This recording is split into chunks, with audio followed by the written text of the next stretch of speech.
Hey guys, what is up? My name is Landon, and welcome to the Jersey Zone. It's been 3 games since Micah Bunting was suspended, meaning he has now served his time, and he's eligible to play for the Toronto Maple Leafs in Game 5. However, my question is, should he actually get into the lineup? Of course, in Game 1, the Maple Leafs got dominated by the Tampa Bay Lightning, losing 7-3, and that was the game where Micah Bunting threw a hit, got kicked out, and then later on suspended for that hit as well. But in the next 3 games, the Leafs won 7-2, then came back and won 4-3 in Tampa, and did another comeback win, winning 5-4 in Tampa. Albeit, those last 2 games, they kind of got outplayed, but they still won them nonetheless. Which winning 3 in a row against this Tampa Bay Lightning team is no small feat. That does not happen very often. So does Micah Bunting get into the lineup for Game 5?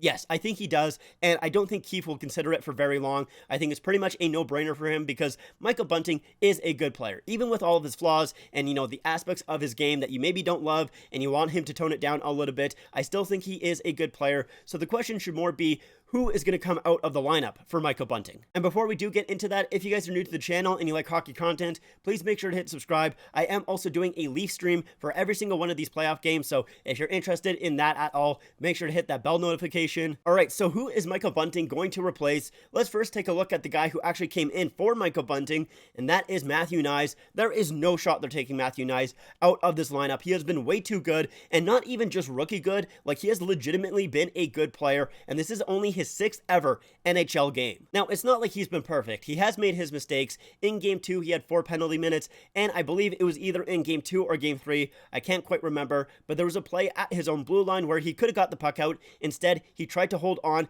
keep possession of the puck, which led to a turnover and a lot more offensive zone time for the Tampa Bay Lightning. But it didn't end up costing the Leafs, and also he's made some really good plays as well. Of course, the main one that comes to my mind right now is last night in Game 4. He made a huge save, swiping the puck right off of the goal line, and at that point in the second period, keeping it 2-1, which obviously at that time you knew that was a big moment, but looking back and seeing that the Leafs ended up having to come back from a 4-1 deficit, it's even bigger at that point. Being down 4-1 is really hard to come back from, but being down 5-1 is near impossible, so a huge save from the kid there, and you can also tell that Sheldon Keefe really trusts this guy. He's put out Matthew Knies when they need a goal late. He was out there for the game-tying goal in Game 3 with a minute left, and also the game-winning goal in overtime in Game 3, plus the game-winning goal in overtime in Game 4 as well. So I don't think it is Matthew Knies that's going to be coming out. So if it's not him, let's see, who else could you take out? Well, obviously no one in the top 6. That's not happening. We'll say Kerfoot is in the bottom 6 because he usually is. Obviously not always, but he's usually in that bottom 6 there. And after that overtime winner, yeah, I don't think he's coming out. I don't think he was going to come out anyways, but especially not after that overtime winner, which completely shocked me, by the way. I'll show you guys my reaction to it. Shoots, tip, scores! Alex Kerfoot tips the puck into the net, and the Leafs are up 3-1 in the series, as they'll go back to Toronto, and they only need 1 more game. And a great tip by Kerfoot. Holy shit, Kerfoot, really? Kerfoot?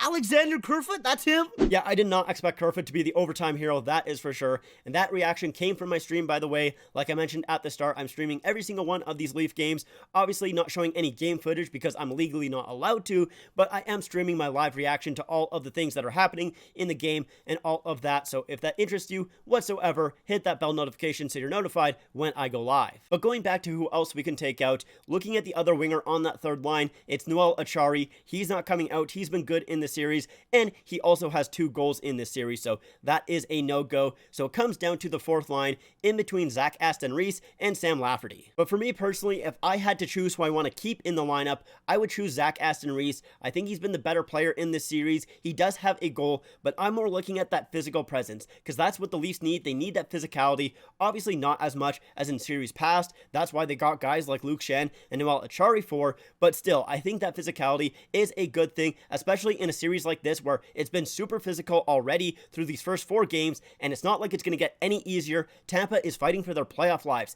They're not getting softer. They're not going to hit less. They're going to be super aggressive. They're going to hit as much as possible. They're going to get in so many scrums after the whistle. You need that physicality, which means that Sam Lafferty is the odd man out. He does bring some speed to the Leafs lineup. However, I haven't really seen him use it all too often. The only thing that I've really seen him do in this series is cross-check a Lightning player to the face, which ended up costing him, I think it was like $3,000 or something like that. He got fined for it, which obviously is not the reason why I have him coming out, but just I don't think he's done all too much in this series. He does have an assist, which I believe was on that Azar goal, if I'm not mistaken. Maybe I'm wrong on that, but I don't think he's done enough in this series, to be completely honest, to warrant staying in the lineup, and that's why I have Sam Lafferty coming out and Michael Bunting replacing him. Now, is Bunting coming into the lineup necessarily a good thing?